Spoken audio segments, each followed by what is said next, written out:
All right, we are on our first module for physics, our physics for engineers course. And what we are specifically going to talk about is something called the fundamentals of physics, right?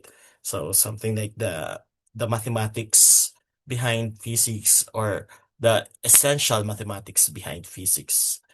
Okay, so without further ado, let's start with the first of the four parts. Okay, we're going to divide this entire module into four parts so that the videos are not too long.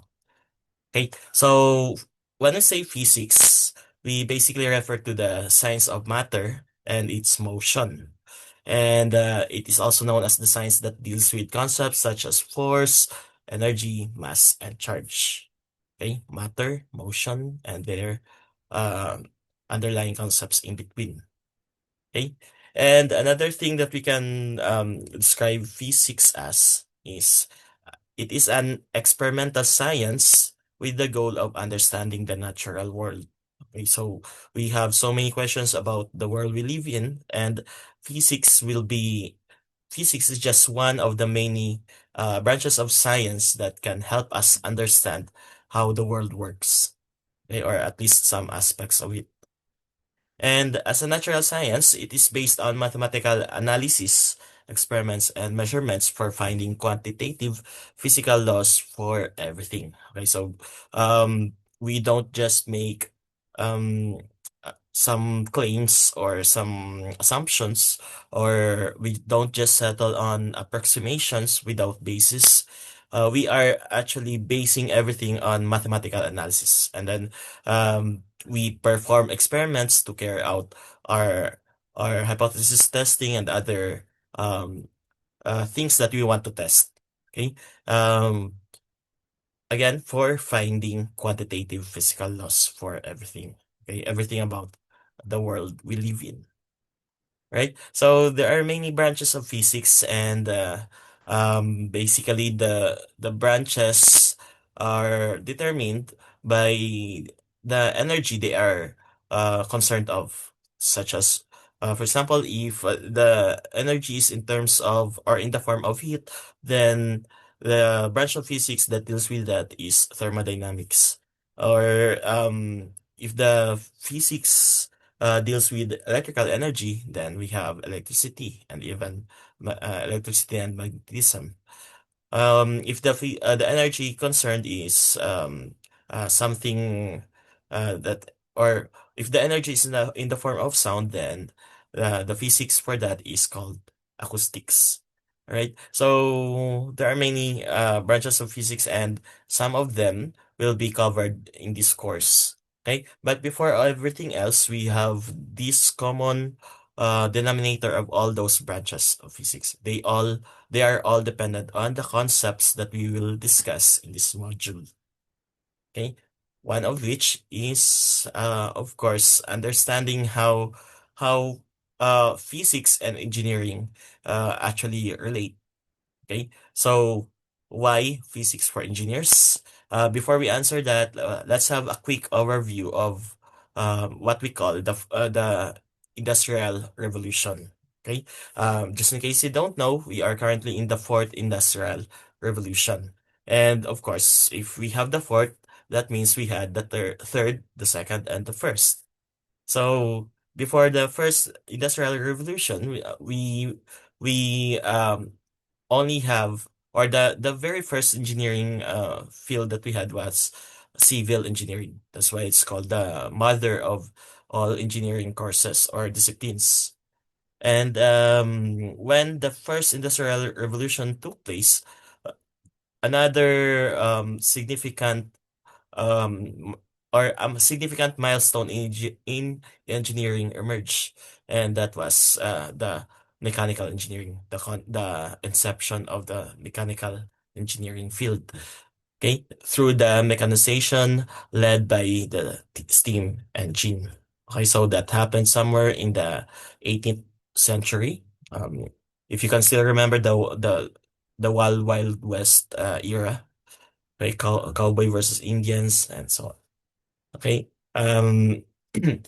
After about a century, we had the second industrial revolution, and that happened when there has been there had been a mass production, or the first mass production occurred.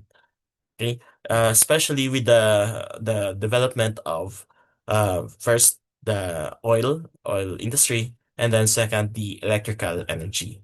So because of the discovery of oil, electricity has become more possible, more commercially available, and so there had been a second industrial revolution driven by electricity and oil-based power.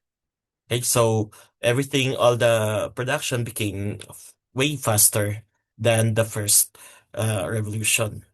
Okay, everything just became faster. And how much more when automation began during the third industrial revolution, where the the automation actually became the one of the most important products of electronics. Okay, so electronics, which led to computer, and then information technology. So at the end of this industrial revolution, we had the computer and then the internet.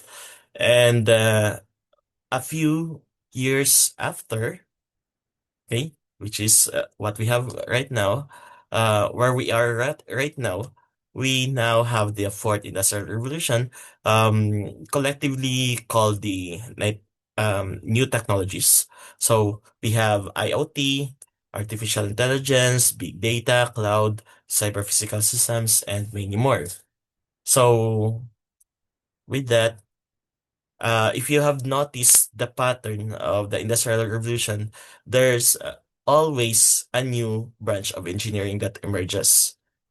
Okay, so engineering is somewhat like one of the behind the scenes, one of the responsible um, uh, factors why these revolutions took place.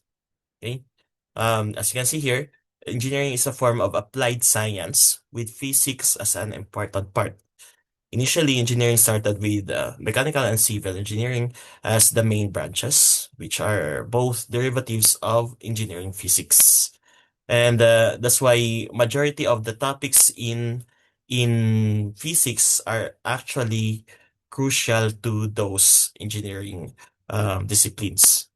Okay, and then the rest are just somewhat like bonus to them. Okay, and some of those bonuses are actually crucial for other engineering disciplines like ours, electronics engineering. Okay, and also electrical engineering is a derivative of electrical physics, and eventually it introduced electronics engineering, or ECE, and finally the computer engineering and information technology. And again, they are all primarily based on applied physics. So, okay, so basically engineering is an application of physics. That's why um, it's not possible to learn engineering without learning physics first. Okay, everything in engineering is based on physics and mathematics, right? So I hope you now have uh a brighter understanding on the relationship between physics and engineering. And with that, let's go to the one of the most important concepts in physics. We have the quantities, that physical quantities that we are going to work on in the computations, in the analysis, and so on. Okay, physical quantities are basically described as either fundamental or derived. Okay. When we say fundamental or base quantities, those are quantities that cannot be expressed in terms of other quantities. And each fundamental quantity is independent on its own, right? So we have seven fundamental quantities. As you can see on the right side, we have the mass, which is has the SI unit of kilogram. We have the length, whose SI unit is meter. We have time, which has an SI unit of second. Current, whose or electrical current, whose SI unit is ampere. Temperature, whose SI unit is Kelvin. Amount of substance, which has an SI unit of mole. And lastly, luminous intensity, whose SI unit is candela. Okay, you can see their symbols there in our table. Okay, so we also have an abbreviation of their units. Okay, kindly observe. Right, so these are the seven fundamental quantities, meaning everything else is considered a derived quantity. Okay, so what are derived quantities? Those are quantities that are calculated from two or more measurements. That means they cannot stand on their own. They are not independent. They cannot be measured directly because there must be one or more fundamental quantity involved within them. Okay, so they cannot be measured directly, but they can be computed. Okay, actually they can only be computed. So some of the commonly used and probably commonly talked about derived quantities in physics are displacement, area, volume, speed, velocity, acceleration, force, energy, density, moment, power, work, momentum, and pressure. Okay, that's I just read everything listed here on this slide. Okay, so derived quantities, just take note that uh to derive them, you have to measure at least one of the fundamental quantities involved within them. Okay. So for example, we have the speed, which is derived from the ratio of distance and time. So you distance or um distance, which can actually be thought of as the length. Okay. So distance is a fundamental quantity, and then time is also a fundamental quantity. So you can measure both of them and then derive the speed as the derived unit. Okay. And if you have noticed, the speed, for example, has an SI unit of meters per second. Okay, meter is an SI unit, and second is also an SI unit. Okay, so we're going to have more examples in some of our next slides. Okay, in the meantime, kindly take note of these fundamental units and their equivalent in other units, in non-metric units or non-SI units. Like for example, for the length or the distance, we have meter as the standard unit, and um, it has an equivalent to other units like inches, feet, yards, and miles. Okay. Another is the kilogram for the mass. Some of the other units used for measuring mass are pounds, ounces, stone or short tons. Okay, tons. It should be tons, I guess, or short tons. Ayan. All right. So, when it comes to time, of course, I believe we know it already. Aside from the seconds, we measure time also in terms of minutes, hours, day, or even years, and so on. Okay.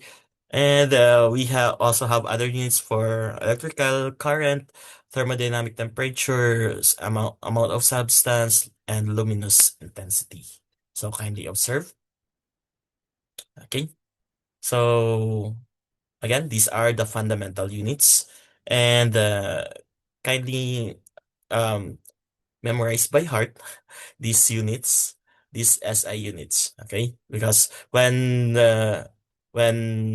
the exam or the questionnaire tells you to answer in SI units, then uh, just remember these units.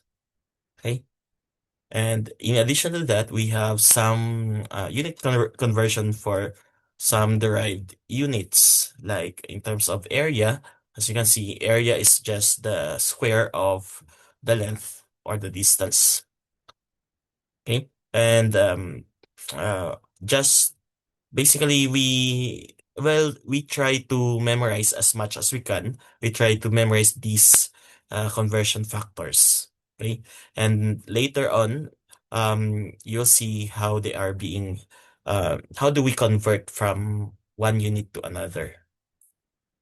Okay. So you can go back to this slide and get the equivalent or the conversion factor for computing the equivalent unit of a certain number or a certain physical value. Okay. Um, all right. In Our units are actually classified as either metric or English. So we have two main standards to choose from. And in the Philippines, the metric system is the more applied. It is the more common one. Okay. And the best thing about the metric system is um, larger and smaller quantities are conveniently expressed using their respective prefix. Like for example, if you have 1 meter and you're going to express 1,000 meters, so you can actually just say 1 km or 1 kilometer instead of 1,000 meters. So in that way, we can shorten how we write things. And later on, we're going to introduce another way to conveniently write them. As you can see, we have the exponent form. Um, Regarding this, remember the prefixes. We have the Normally we use smaller letters. As you can see, we have the small letter D, small letter C, small letter M, and so on for smaller quantities, and bigger letters for most of the bigger quantities.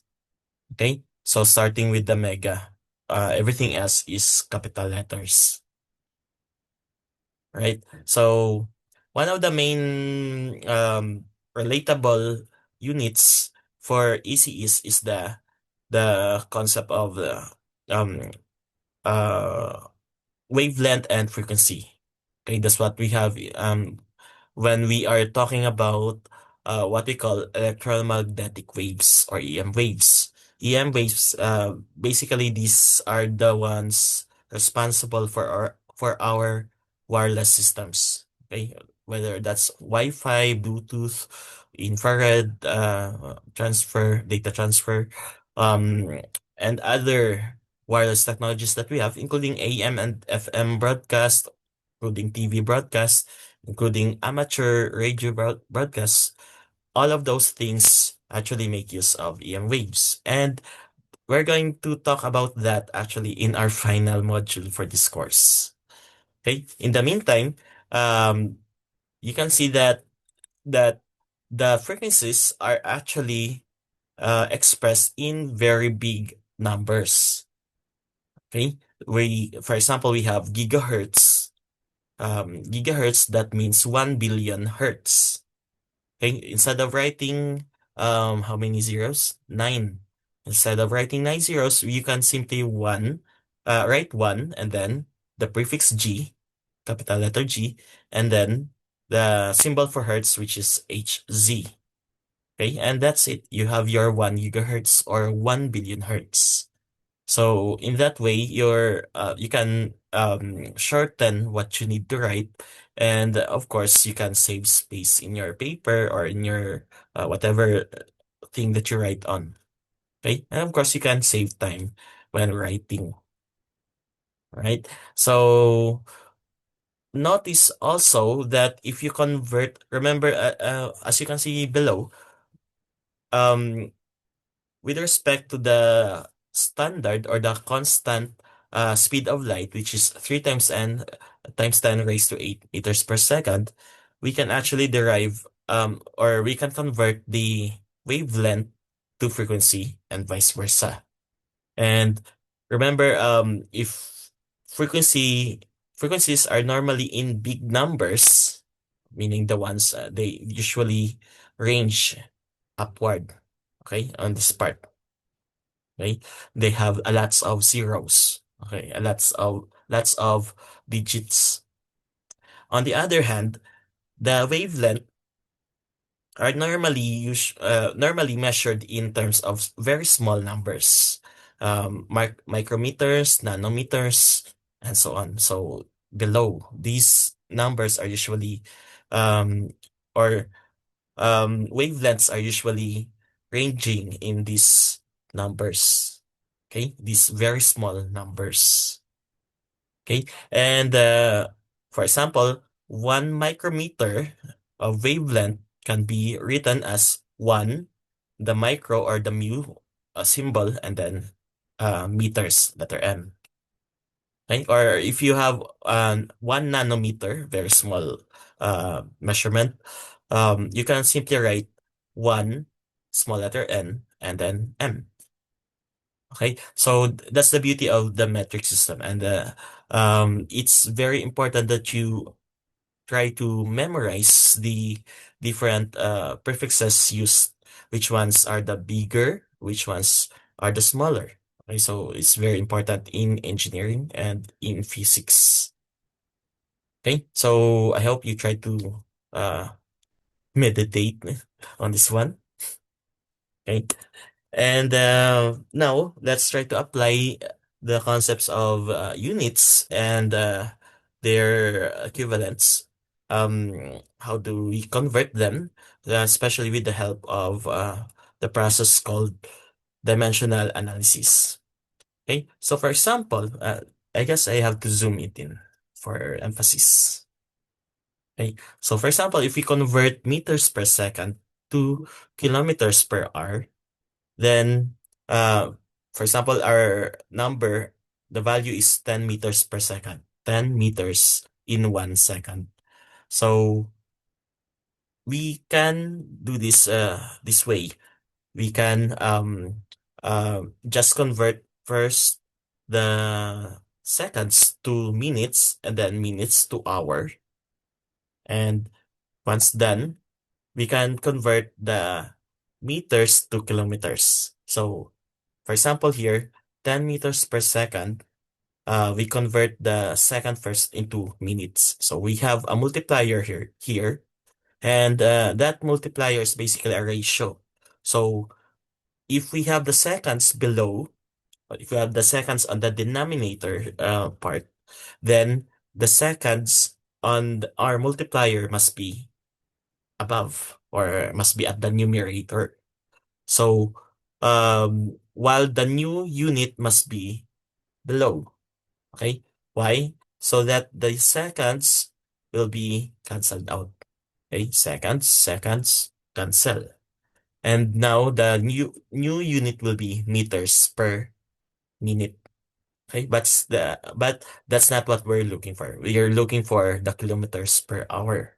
That's just the first step. Okay? So again, we have the seconds at the top and then minute below. And now for the number here, take note, in 1 minute, minute is the bigger unit, remember? So in 1 minute, we have 60 seconds. So you write there. So that means you're going to multiply 10 and 60. And then below, you can simply ignore it because 1 times 1 is just 1.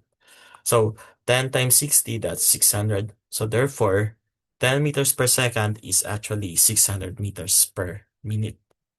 Okay, so next step, we convert minutes into hours. Okay, so same process, since minute is below and we want it to be canceled, so we put minutes in our multiplier or the minutes in the numerator of our multiplier. Okay, it must be above so that they cancel. Okay? And the new unit that we want is hour. So hour is the bigger one. So in 1 hour, we have 60 minutes. And basically the same with the previous one. So 600 times 60, that would be 36,000 meters in 1 hour. Okay, but we are looking for kilometers per hour, so we need another step. So meters, it should be converted into kilometers. And as you can see, this time meters is at the top or at the numerator. Okay, so therefore the multiplier must have the meters below. Okay, it must be in the denominator. Okay. And the new unit that we want is kilometers. So between kilometers and meters, the bigger one is kilometers. So in 1 kilometer, we have 1,000 meters. And as you can see, meters canceled. So basically, we just multiply 36,000 times 1, which is 36,000. But as you can see, we divide that by 1 times 1,000. So meaning 36,000 divided by 1,000. Okay. If you don't know how to cancel the zeros, you can just plug in your calculator. 36,000 divided by 1,000, that would be 36. So as you can see, we no longer have the meters. Okay. And what we have, our new unit is kilometers at the top and then hour below. So we have the final answer 36 kilometer per hour. Okay, so just in case you don't get it yet, we have another example here. This time we are converting the number in from kilograms per cubic meter to, all right, there's a typo. Okay. Okay, maybe you can ignore that example. We have another one here. So when it comes to information, um, when measuring our information in our computer, we usually use the bytes as the the SI unit. Okay, so byte, um, it's not, although it uses by the way, I chose this example, specifically this example, because I want to clarify this, that although the byte system use prefix similar to the metric system, take note that it is not the same with when it comes to the multipliers. Okay, so if you can still remember in the previous slide, the multiplier, as you can see, they are mostly in terms of zeros. Okay, so for example, if 1 kilometer has 6 zeros, 1 megameter has 9 zeros. Okay, so in terms of bytes, the multiplier is no longer 1,000. Instead, it's 1,024. Okay, so for example, if you convert um if you have a number of bytes and you want to express it in terms of kilobytes, you basically just divide it by 1,024. But if you want it to be converted further to units like megabytes or gigabytes and terabytes, every step of the way you just divide by 1,024. So it depends on the number of steps. Okay, so that is if you started with a smaller unit. But if you started with a bigger unit, instead of dividing, you're already multiplying. So for example, given the value, um uh this certain let's say 1 terabyte. Okay, if you want to express it in terms of gigabytes, you just multiply it by 1,024. So 1 terabyte is actually 1,024 gigabytes. And that is equivalent to 1,024 times 1,024 or 1,024 squared megabytes. So there's a pattern, as you can see. Um, if you just if you just move one step to the right, then you times from terabyte to gigabyte, just times 1024. From terabytes to megabytes, that's two steps. So you multiply by 1024 squared. But if you go from terabytes to kilobytes, that's three steps. So 1000, just multiply by 1024 cube. Okay, I hope you get the pattern. So I just want to make it clear that it's not the same as in the metric system where the multipliers here are in terms of thousands. Okay, for example, from kilo to mega, you just multiply by 1000. Or from micro to nano, you just divide by 1000. Okay, that's in the metric system. But in terms of, again, in terms of information units, we divide our times by 1024. Okay, so I hope that clears things up. And that's okay. Then next one down.